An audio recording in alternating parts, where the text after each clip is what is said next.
I know that we have a world economy these days, and I also understand that law firms need to be able to work with each other in order to come to agreements, be able to form contracts.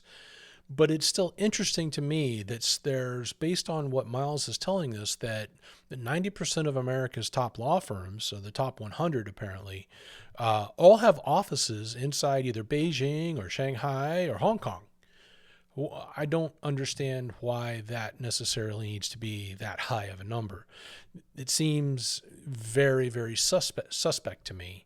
Um, what does make a lot of sense, though, is if you think about it, and if you think about what this CCP contact is telling Miles, that the fourth and fifth generations are no more direct descendants of happy couples, so to speak, that they are instead the illegitimate children. Now, a couple can legitimately have, maybe four, maybe five children. In China, back then, we were looking at maybe one, maybe two on the outside, maybe three. They really started, doing the population control, although I'm sure that the CCP and its kleptocrat members weren't included in that. That was only for, the people, the Chinese people. But if we look at like Wang Qishan, and we know that he's got somewhere between 10 and 20 illegitimate children. If we look at the father of Philip Rossler, we know that his father has the same number of illegitimate children. Same with Joe Low's father. Also, lots and lots of illegitimate children. So what are they doing?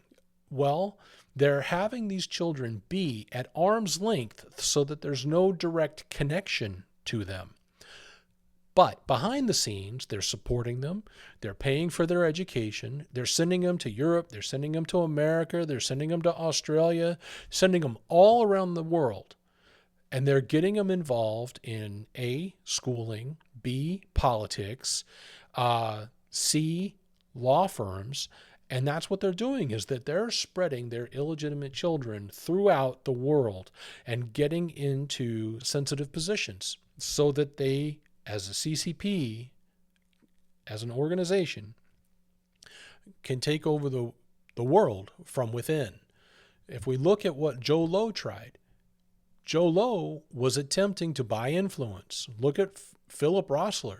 Philip Rossler was the vice chancellor in Germany, and now he is a leading member in the World Economic Forum. These people are spreading their money, spreading their wealth, spreading influence, and trying to buy influence in order to take control